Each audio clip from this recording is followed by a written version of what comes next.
کہتے ہیں کہ دیکھیں یہ جو اتنی بڑی بڑی محفلیں ہوتی ہیں نا، سب بریانیوں کے چکر ہیں، یہ لنگر کھانے کے لیے آتے ہیں، حلوے مانڈے کے لیے آتے ہیں۔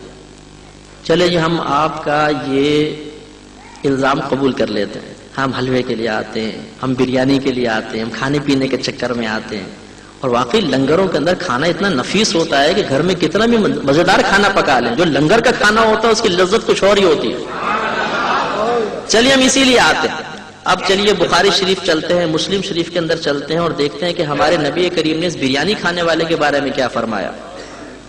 نبی کریم صلی اللہ علیہ وسلم ارشاد فرماتے ہیں کہ چند اللہ کے فرشتے ایسے ہیں جو پوری دنیا میں سیر کرتے رہتے ہیں، اور وہ ایسی محافل تلاش کرتے ہیں جہاں پر اللہ تبارک و تعالیٰ کا کوئی ذکر ہو رہا ہو۔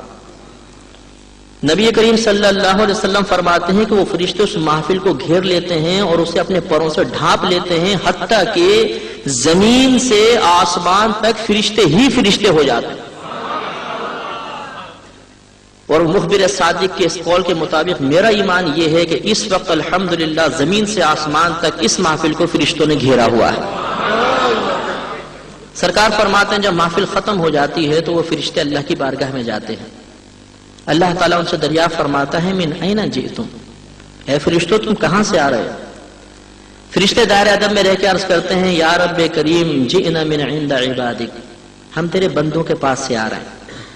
پھر تفصیل بتاتے ہیں یسبحونک، اے اللہ وہ تیری پاکی بیان کر رہے تھے، ویکبرونک تیری بڑائی ذکر کر رہے تھے، ویحمدونک تیری حمد بیان کر رہے تھے، ویہللونک اور لا الہ الا اللہ کہہ رہے تھے، ویسألونک اور تجھ سے سوال کر رہے تھے، ویستجیرونک اور تجھ سے پناہ مانگ رہے تھے۔ اب اللہ تعالیٰ سب جانتا ہے، نبی کریم نے فرمایا ہوا عالم، اللہ تعالیٰ سب جانتا ہے، لیکن پھر بھی اللہ تعالیٰ دریافت فرماتا ہے کہ ماذا یسألون، اے فرشتوں وہ کس چیز کا سوال کر رہے تھے؟ فرشتے عرض کرتے ہیں یسألونک الجنہ، اے اللہ وہ تجھ سے جنت مانگ رہے تھے۔ پھر اللہ تعالیٰ دریافت فرماتا ہے مما یستجیرون، وہ کس چیز سے پناہ طلب کر رہے تھے؟ تو فرشتے عرض کرتے ہیں یا ربی یستجیرون من النار، وہ آگ سے پناہ طلب کر رہے تھے۔ ہمارے نبی کریم صلی اللہ علیہ وسلم مخبر صادق ارشاد فرماتے ہیں کہ یہ سن کر اللہ کی رحمت جوش میں آتی ہے اور اللہ تعالی ارشاد فرماتا ہے اشہدو انی غفرت لہم، اے فرشتوں گواہ ہو جاؤ کہ میں نے ان سب کی بخشش فرما دی۔ اب توجہ طلب آخری بات، فرشتے عرض کرتے ہیں یا ربی انا رجلا خطأ فیہم، ان میں ایک شخص تھا جو بڑا گناہگار تھا، جلس الیہم ولست فیہم، وہ ان میں بیٹھ تو گیا تھا لیکن ان میں سے نہیں تھا۔ شارحین نے بیان فرمایا کہ وہ شخص اصل میں ذکر کرنے نہیں آیا تھا بلکہ اپنے کسی اور مقصد سے آیا تھا، لیکن ان کے ساتھ آ کر بیٹھ گیا تھا۔ اللہ تبارک و تعالی ارشاد فرماتا ہے اشہدوا قد غفرت لہ، اے فرشتوں گواہ ہو جاؤ میں نے اس کی بھی بخشش فرما دی۔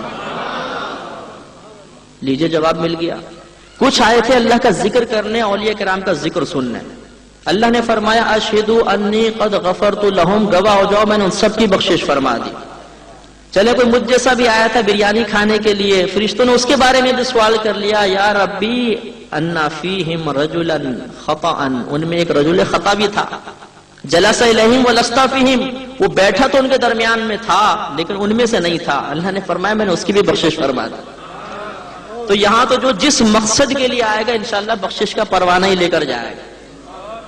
اور ذرا غور تو فرمائیں، واقعی ہمارے نبی کریم غیب جاننے والے تھے، اللہ تبارک و تعالیٰ نے اپنے حبیب کو جو کچھ الہام فرمایا وہ قیامت تک کے لیے الہام فرما دیا۔ اب سوال دیکھیے نا، ہمارے نبی کریم صلی اللہ علیہ وسلم نے پہلی بات بیان فرمائی، جو آئے سب کی بخشش ہو گئی۔ آخر یہ فرشتوں کو دوسرا سوال کرنے کی ضرورت کیا ہے؟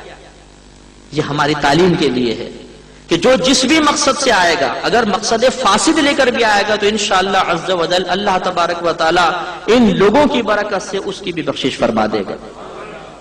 لہذا ایسی محافل میں شرکت کرنا، ایسے مقام پر آنا، جب ہم بیانات سنتے ہیں، اولیاء کرام کے واقعات سنتے ہیں، ان کی کرامات سنتے ہیں، اپنے تشریف فرما اکابرین کے چہرے پر نگاہ پڑتی ہے تو ہمارے دل میں ان کی محبت اور عقیدت میں اضافہ ہوتا ہے، اور جتنے اولیاء کرام کی محبت ہمارے قلب میں زیادہ ہوتی چلی جائے گی انشاءاللہ بخاری شریف کے حدیث پاک کے مطابق اتنا ہی میدان محشر میں ان کا قرب ملتا جائے گا، اور جو جتنا اولیاء کرام کے قریب ہوتا چلا جائے گا انشاءاللہ اس کے لیے بخشش کے پروانے اتنے ہی زیادہ جاری ہوتے چلے جائیں گے۔ لہٰذا ایسی محافل قائم کرنا یہ کوئی بے وقوفی نہیں ہے، ہم نادان نہیں ہیں، ہم پاگل نہیں ہیں۔ اپنا آرام ترک کر کے، اپنے گھر والوں کو چھوڑ کر، اپنے کاروبار سے منہ موڑ کر اس مقام پر آ کر بیٹھنا یہ نادانی نہیں ہے، یہ بخشش کے پروانوں کے حصول کی ایک اعلیٰ کوشش ہے۔